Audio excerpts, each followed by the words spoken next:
My name is Christine Moe, and I am the director for the Center for Global Safe Water, Sanitation, and Hygiene, Center for Global Safe WASH at Emory University.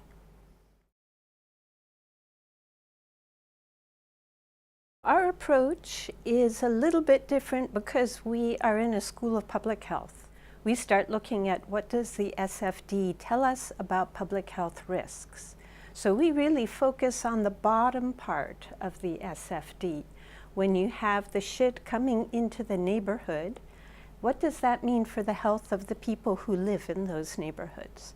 So our SaniPath tool actually picks up at that point of where are the reservoirs of shit in the neighborhood. And then we try to measure that. We actually measure fecal contamination in the neighborhoods, and we measure people's behavior. We gather data on people's behavior to see how do they come into contact with the shit in the neighborhood. And hopefully this public health data will be part of the advocacy message to governments that here you have the shit flowing, the fecal sludge that's not safely managed coming into the neighborhoods, and that poses a health risk to the people that live there.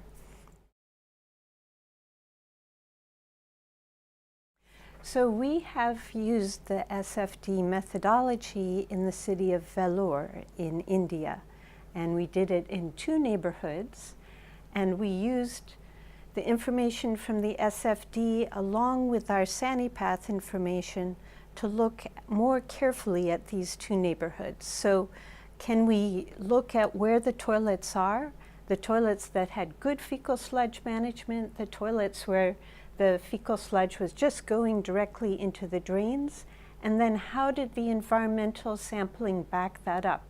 And what we found was that when we looked at clusters of toilets where the toilets discharged directly into open drains, we found higher levels of E. coli, and we found noroviruses, which are a marker of human fecal contamination.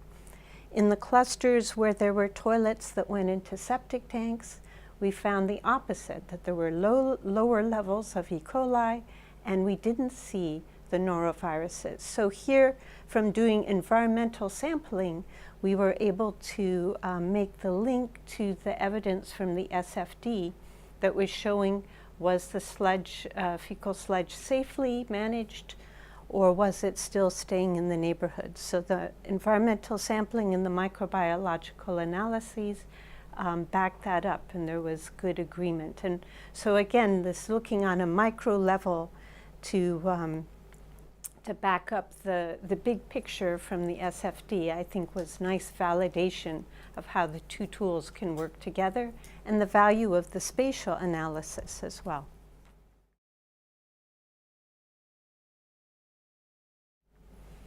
So it's been exciting to really see the progress and the greater recognition of the SFD in the past few years. So I think about 3 years ago when it was being introduced in the conference in Brisbane, we had workshops, and for many people this was the first time they had seen this concept of SFD and how could that inform decision making. And now 3 or 4 years later, there's really been widespread recognition of the value of this, both in terms of initiating conversations with city governments, with neighborhood activist groups or community-based organizations, and to help push for action as well as appropriate action. So I think there's been a tremendous leap forward in the past 3 or 4 years.